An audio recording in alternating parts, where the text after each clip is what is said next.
में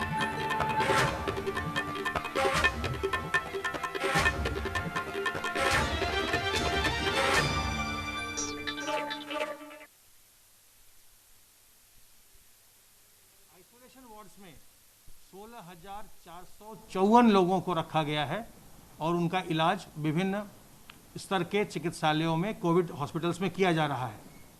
facility quarantine में 4,142 लोग हैं और जिनके सैंपल्स की जांच की जा रही है। कल प्रदेश में सैंपल टेस्टिंग में एक और बेंचमार्क स्टैब्लिश हुआ। कल प्रदेश में अब तक की हाईएस्ट टेस्टिंग की गई और कल कुल मिलाकर के 54,207 सैंपल्स की टेस्टिंग की गई। इसमें आरटीपीसीआर के टेस्ट, एंटीजन टेस्ट और ट्रूनेट के टेस्ट सभी सम्मिलित हैं। अब तक प्रदेश में कुल मिलाकर के 13,79,534 सैंपल्स की टेस्टिंग की जा चुकी है। कल प्रयोगशालाओं को जिलों के द्वारा 35,000 से ज़्यादा सैंपल्स भेजे गए। पूल टेस्टिंग के अंतर्गत 5-5 सैंपल के 2,907 पूल लगाए गए, जिनमें 432 में पॉजिटिविटी देखी गई और 10-10 सैंपल के 432 पूल लगाए गए, जिनमें 66 में पॉजिटिविटी देखी गई।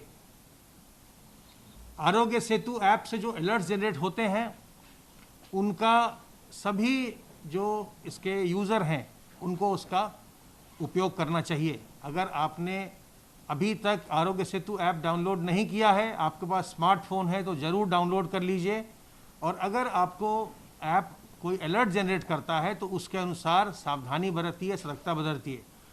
जो ऐप से अलर्ट जनरेट होते हैं उनको हम यहाँ से भी लगातार फ़ोन करवाते हैं और अब तक जिनको अलर्ट जनरेट हुआ उसमें से 2,86,406 लोगों को यहाँ से मुख्यालय से फ़ोन किया जा चुका है, स्वास्थ्य विभाग के कंट्रोल रूम के माध्यम से और सीएम हेल्पलाइन के माध्यम से।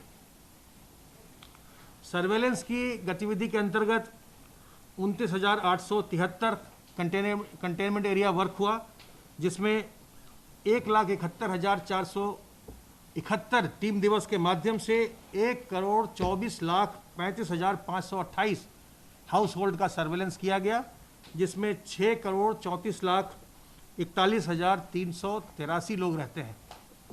आप जानते हैं कि हमारा पूरे प्रदेश में एक अभियान चल रहा था डोर टू डोर सर्वे का, जिसमें हम घरों के ऊपर हमारे वर्कर्स नंबर भी लिख रहे थे, डेट लिख रहे थे और साथ ही साथ स्टिकर भी उन्होंने लगाया, जिससे कि उनको फ़ोन नंबर का ज्ञान रहे लोगों को कि इमरजेंसी होने पर किस फ़ोन नंबर में कॉल करके पूछना है, क्या क्या सावधानियां बरतनी है, उसके स्टिकर भी लगाए गए। ये अभियान हमारा 15 जुलाई को समाप्त हुआ और इसके दौरान हमें लगभग 2.25 लाख लोग ऐसे मिले हैं जिनमें कोई खांसी या बुखार या सांस लेने में तकलीफ़ ऐसी बातें दिखाई पड़ी हैं और उन सब के सैंपल लेने का अभियान चल रहा है। 40,000 से ज़्यादा लोगों का सैंपल लिया जा चुका, बाकी लोगों के सैंपल भी 2-3 दिन में सबके सैंपल ले लिए जाएंगे। तो ये एक बहुत ही बड़ा अभियान था जिसमें पूरे प्रदेश के घर घर जाकर के टीमों ने सभी 75 जिलों के घर घर जाकर लोगों को पूछा और उनकी कोमॉर्बिडिटी के बारे में भी पूछा, जिसको हमने लाइन लिस्ट किया है। उसको हम उस डेटा को हम यूज़ करेंगे उनको सावधान करने के लिए और बाद में उनके जो कोमॉर्बिडिटी है उसके मैनेजमेंट के लिए भी। आज एक नई सूचना आपसे मुझे शेयर करनी है, वो ये है कि हमारी कई तरह की व्यवस्थाएं हमने बना रखी हैं। हमारा राजकीय जो व्यवस्था है उसमें L1, L2, L3 है, जिसमें कोविड केयर सेंटर, हमारे L1 हॉस्पिटल्स, L2 हॉस्पिटल और मेडिकल कॉलेजेस हैं। 3 स्तर की व्यवस्था है। इसके अलावे जिसमें जो L1, L2, L3 है, इसमें 1,51,000 बेड्स की व्यवस्था है। इसके अलावा जो डॉक्टर विनोद पॉल की कमेटी ने रिकमेंड किया था प्राइवेट हॉस्पिटल्स के लिए, उसको भी प्रदेश में उसके भी प्राइवेट हॉस्पिटल्स के लिए भी रेट नोटिफाई कर दिए गए हैं कि अगर कोई प्राइवेट हॉस्पिटल अपने हॉस्पिटल को पूर्णतः कोविड हॉस्पिटल में कन्वर्ट करना चाहता है या अपने एक किसी इंडिपेंडेंट ब्लॉक को कोविड ब्लॉक में कन्वर्ट करना चाहता है, तो वहाँ अगर मरीज भर्ती होते हैं तो उनसे वो क्या चार्ज करेंगे, इसके रेट भी पूर्व में ही निर्धारित कर दिए गए थे। और इसके आधार पर कई शहरों में प्राइवेट हॉस्पिटल भी अब कोविड हॉस्पिटल के रूप में चल रहे हैं। प्रदेश में अभी तक होम आइसोलेशन अलाउ नहीं किया गया है। वो इसलिए नहीं किया गया है, बहुत ही सोची समझी ये नीति है, क्योंकि जो लोग एसिम्प्टोमेटिक होते हैं वो भी संक्रमण फैलाते हैं, और अगर वो घर में आइसोलेट किए जाएंगे तो अपने घर वालों को, और फिर अगर वो बाहर निकल के घूमते फिरते हैं तो बाहर वालों को भी वो संक्रमित कर सकते हैं। इसलिए हर एक व्यक्ति को यहाँ उत्तर प्रदेश में हम फैसिलिटी में ही आइसोलेट करते हैं। कुछ लोगों को जो बार बार ये चाह रहे थे कि हमको बेहतर सुविधाएं मिले, और बार बार ये अनुरोध कर रहे थे कि हम और कुछ बेहतर सुविधाएं चाहते हैं, हम उसके लिए भुगतान भी करना चाहते हैं, उसके लिए एक बहुत ही सुलभ और सस्ता विकल्प आज उस पर एक निर्णय हुआ है। हम 2 शहरों में, लखनऊ और गाज़ियाबाद में इसको प्रारंभ करने जा रहे हैं, और उसके पश्चात ये अन्य शहरों में भी प्रारंभ होगा। इसके अंतर्गत जिला प्रशासन किसी होटल का अधिग्रहण कर सकेगा, उसको वो होटल से उसका वो निर्धारण करवा लेंगे।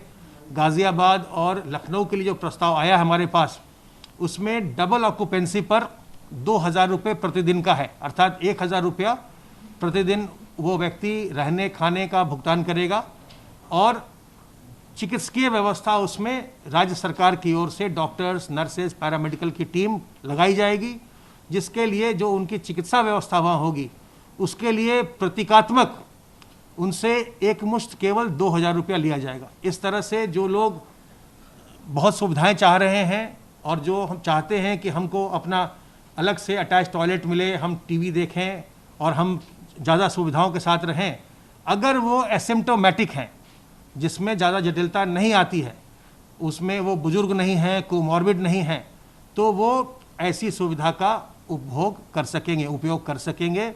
इसमें वो नॉमिनल रेंट दे करके वो उसको उपयोग कर सकेंगे।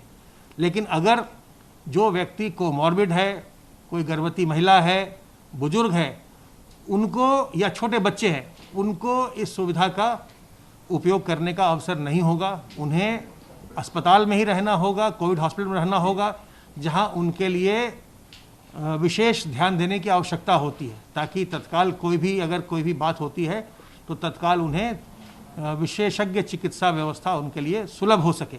ये जो व्यवस्था की जा रही है, ये केवल एसिम्प्टोमेटिक और जो वेरी माइल्ड होते हैं, पेशेंट्स होते हैं, केवल उनके लिए होगी, और ये ऑप्शनल होगी। ये आज भी हमारे जो चिकित्सालय हैं, राजकीय चिकित्सालय या कोविड केयर सेंटर हैं, वो सभी निःशुल्क हैं, लेकिन ये वैकल्पिक व्यवस्था होगी उन लोगों के लिए जो बार बार चाहते हैं कि हमको और बेहतर सुविधाएं मिले। वो इसका उपयोग अगर चाहें तो कर सकते हैं, वरना हमारे पास सारी सुविधाएं हम निःशुल्क दे ही रहे हैं। सावधान रहिए, सतर्क रहिए। ये बीमारी संक्रामक है, किसी को भी हो सकती है, न उम्र, न जाति, न लिंग, किसी का इसके कोई लिहाज नहीं है। किसी को भी ये बीमारी हो सकती है। अगर जो किसी को बीमारी हो, छुपाइए मत, सामने आइए, जांच कराइए। जांच की व्यवस्था प्रदेश में निःशुल्क है, इलाज की व्यवस्था निःशुल्क है, और आप देख रहे हैं कि जांच को कितना अधिक बढ़ा दिया गया है। कल प्रदेश में 54,000 जांचें की गई हैं, तो 54,000 से अधिक, 54,207। तो जांच की व्यवस्था बिल्कुल निःशुल्क है, इससे छुपाइए मत, सामने आइए, अपनी जांच कराइए।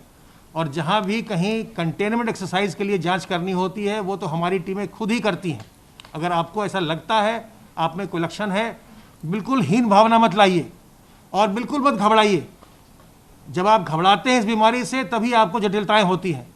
आपको इसमें पॉजिटिव रहना है, पॉजिटिव रहिए, सकारात्मक रहिए, बिल्कुल आप समय से आइए, बिल्कुल स्वस्थ होकर घर जाइए। और अगर किसी पास पड़ोसी को हो, किसी रिश्तेदार को हो, किसी और को, आपके जानने वाले को हो, ऐसे लक्षण आए, उनकी जांच करवाइए। किसी का अगर कोई संक्रमण आए, उसके प्रति कोई दुर्भावना मत लाइए, क्योंकि ये किसी को भी हो सकता है, उसकी कोई गलती नहीं है। उसके प्रति मन में कोई दुर्भावना मत लाइए, उसकी मदद कीजिए और वो समय से उसको अस्पताल पहुंचाइए, वो बिल्कुल स्वस्थ होकर के, आपका मित्र या आपका रिश्तेदार बिल्कुल स्वस्थ होकर के 10 दिन 12 दिन में अपने घर पहुंच जाएगा। सावधान रहिए, हाथ को साबुन पानी से बार बार धोते रहिए, मुंह और नाक को ढक कर रखिए, सार्वजनिक स्थलों पर मास्क से ढकिए, रुमाल से ढकिए, दुपट्टे से ढकिए, गमछे से ढकिए, उसको ढक कर रखिए। और सार्वजनिक स्थलों पर जब भी जाइए लोगों से 2 गज की दूरी बनाइए। ये जो समय है बरसात का, इस समय ह्यूमिडिटी बढ़ जाती है, और ह्यूमिडिटी बढ़ने से जब हम बातचीत करते हैं उसमें भी बहुत सारे ड्रॉपलेट्स हमारे मुंह से निकलते रहते हैं। केवल छींकने खांसने से नहीं, बल्कि बातचीत करने में भी ड्रॉपलेट्स निकलते हैं ह्यूमिडिटी बढ़ने पर। तो इसलिए ये ज़्यादा ज़रूरी है इस समय कि हम अपने मुंह और नाक को ढक कर रखें। अगर हम संक्रमित हैं तो हमारे ड्रॉपलेट्स दूसरों को नहीं जाएंगे, दूसरा संक्रमित है तो उसके आप में नहीं आएंगे। तो मुंह और नाक को ढक कर रखिए, हाथ को धोते रहिए और 2 गज की दूरी बनाए रखिए। सावधान रहिए, सतर्क रहिए, संक्रमण से बचिए, दूसरों को बचाइए। मैं अनुरोध करूंगा अपर मुख्य सचिव गृह से।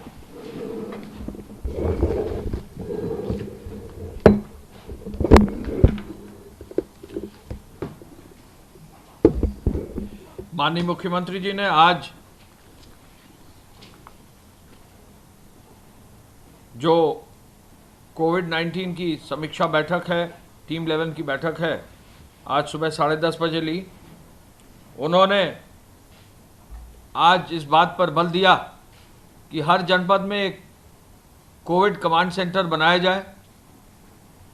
आपदा है, यहाँ पे राजस्व विभाग, जिलाधिकारी, उनके सभी राजस्व विभाग के सभी अधिकारी, मैजिस्ट्रेट्स लगे हैं, पुलिस के सभी अधिकारी लगे हैं, हेल्थ डिपार्टमेंट के सभी अधिकारी लगे हैं, विकास विभाग के सभी अधिकारी लगे हैं। इन सबका समन्वय बनाने के लिए हर जिले में कोविड कमांड सेंटर बनाने का निर्देश आज माननीय मुख्यमंत्री जी ने दिया है। और आज उन्होंने ये भी कहा है कि प्रदेश स्तर पर भी एक व्यापक और बृहद कोविड कमांड सेंटर जो है बनाया जाए। एकीकृत कमांड सेंटर की स्थापना के लिए जो भी ज़रूरत पड़े वो कार्रवाई सुनिश्चित की जाए। जिस प्रकार राहत आयुक्त कार्यालय में अभी कुछ ही दिन पहले एक पूरा जो है मॉडर्न गैजेट्स के साथ, वीडियो वॉल के साथ, इलेक्ट्रॉनिक जो है इंटरैक्शन के साथ एक नया कमांड सेंटर का जो है उद्घाटन माननीय मुख्यमंत्री जी ने किया है, उसी तरह राहत के कमांड सेंटर की तरह कोविड कमांड सेंटर, एकीकृत कमांड सेंटर प्रदेश स्तर पर भी बनाया जाए। मैं अभी लखनऊ जिले का भी निरीक्षण करके आया हूँ, तो निश्चय ही यहाँ पर भी जिले स्तर पर भी ये कार्रवाई शुरू कर दी गई है, लेकिन उसको और अच्छा और मजबूत और जो है इफ़ेक्टिव बनाने के लिए माननीय मुख्यमंत्री जी ने सभी जनपदों को निर्देशित किया है। माननीय मुख्यमंत्री जी ने कंटेनमेंट जोन की निगरानी के लिए ड्रोन कैमरा लगाने के लिए भी निर्देशित किया है।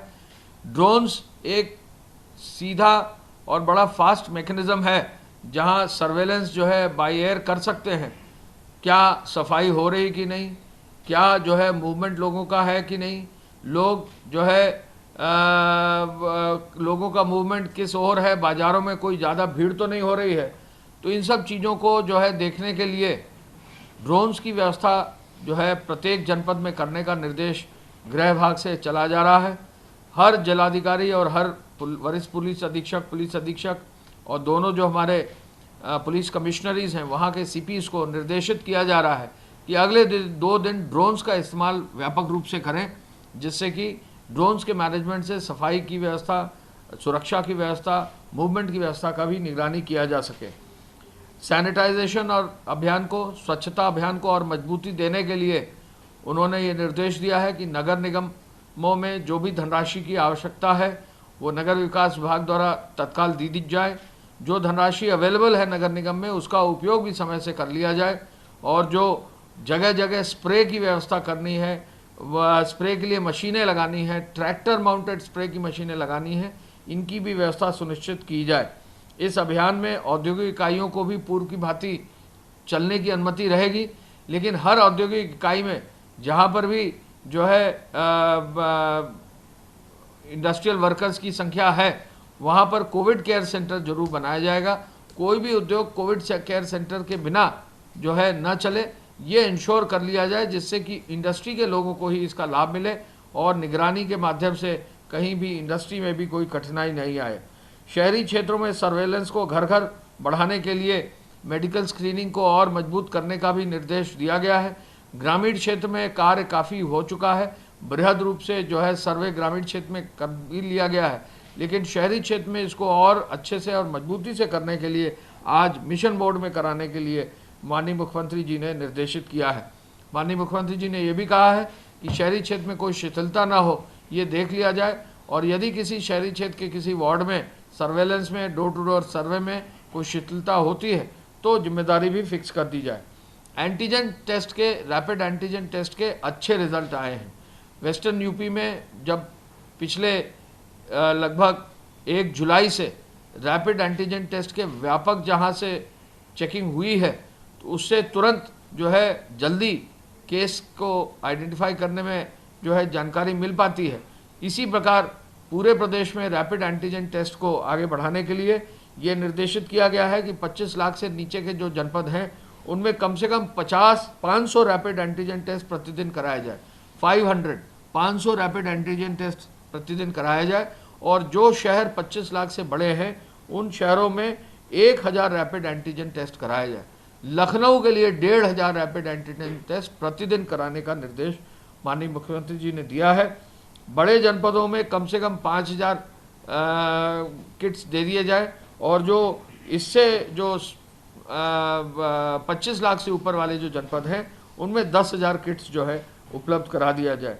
सर्वेलेंस टीम को जो ये कार्य करते हैं, संदिग्ध लोग जो भी हैं उनको रैपिड एंटीजन टेस्ट से ही तत्काल चेक करने का निर्देश दिया गया है, जिससे किसी को वेट न करना पड़े और तुरंत जानकारी हो जाए और किसी भी रूप में संक्रमण फैलने की संभावना कम रहे। टेस्ट में संक्रमित होने की दशा में कोविड अस्पताल ले जाने का निर्देश दिया गया है। जिलाधिकारी और मुख्य चिकित्साधिकारी का इस पूरे सर्वेलेंस के साथ साथ टेस्टिंग के लिए उनका उत्तरदायित्व भी निर्धारित करने का निर्देश दिया है। माननीय मुख्यमंत्री जी ने स्वास्थ्य और चिकित्सा शिक्षा विभाग को अपनी सभी इकाइयों को सक्रिय करने का भी निर्देश दिया है। सभी चिकित्सालय मजबूती से काम करें, वहाँ के सीनियर डॉक्टर्स खुद जाकर देखें, वहाँ का स्टाफ खुद जाकर देखे, वहाँ के जितने मरीज हैं उनका तुरंत उनकी सुनवाई हो, कोई सफाई में कमी ना हो, भोजन आदि में कोई कमी ना हो, ये जो है निर्देश आज दिए हैं। एम्बुलेंसेज में ऑक्सीजन की व्यवस्था करने का भी निर्देश दिया है। एक सेंट्रलाइज्ड एम्बुलेंस सिस्टम भी प्रति जनपद अगर इम्प्लीमेंट होता है तो इसका बहुत फ़र्क पड़ेगा। कानपुर में एक सेंट्रलाइज्ड एम्बुलेंस सिस्टम का व्यवस्था की गई है, उसका अच्छा जो है रिजल्ट भी आया है। ऐसा जो है एक तरह से प्रयोग अन्य जनपदों में भी करने का निर्देश दिया गया है। मरीजों को समय से चिकित्सालय में भर्ती करा दिया जाए, ये भी निर्देश दिया गया है। ऐसा ना हो कि कोई मरीज एक चिकित्सालय पहुंचे, उसको वहां भर्ती ना करा पाएँ, फिर वो दूसरे चिकित्सालय पहुंचे, तो हर हालत में किस चिकित्सालय में किस मरीज को भर्ती कराया जाना है ये तुरंत जानकारी हो जानी चाहिए, जिससे कि मरीज को एम्बुलेंस के अंदर भी वेट न करना पड़े। वेंटिलेटर्स को क्रियाशील रखा जाना, ये भी एक कार्य दिया गया है। प्रदेश में बहुत सारे नए वेंटिलेटर्स और नए अस्पतालों में लगाए गए हैं, लेकिन इनको एक्चुअली चलाना, क्रियाशील कर लेना, जिससे कि कहीं भी किसी को मरीज को अगर इमरजेंसी में ज़रूरत हो तो इनका उपयोग किया जा सके, ये निर्देश भी दिए गए हैं। लाइफ सपोर्ट एम्बुलेंस में भी जो है वेंटिलेटर्स की व्यवस्था सुनिश्चित करके करी हुई है, उनको भी चलाकर देखने और टेस्टिंग करने का भी निर्देश दिया गया है। ट्रेनिंग की गतिविधियों को तेज करने का निर्देश दिया गया है। मेडिकल कॉलेजेस की व्यवस्था को भी और बेहतर करने का निर्देश दिया है।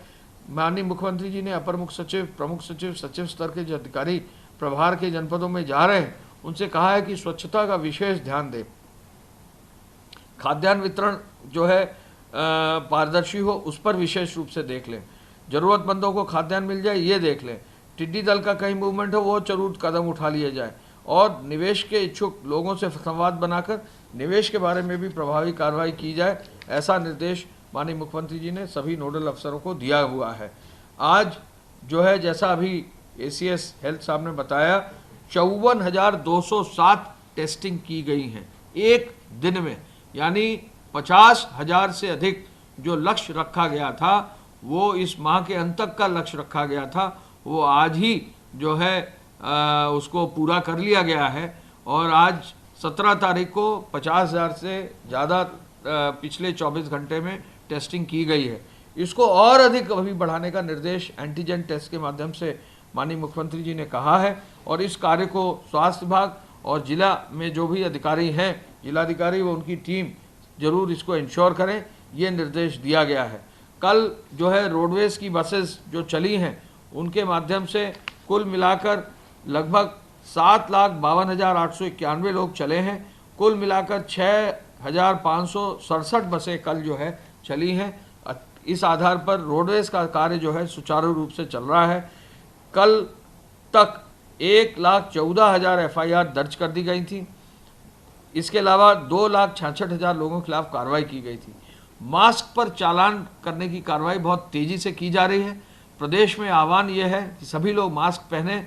यदि मास्क नहीं पहनेंगे 500 रुपये का चालान अवश्य हो जाएगा। इसका अभियान अगले 2 दिन में, जो सैटरडे संडे का प्रतिबंध का दिन 2 दिन रहेगा, उसमें विशेष रूप से देखा जाएगा। लोगों से अनुरोध है कि मास्क जरूर पहने।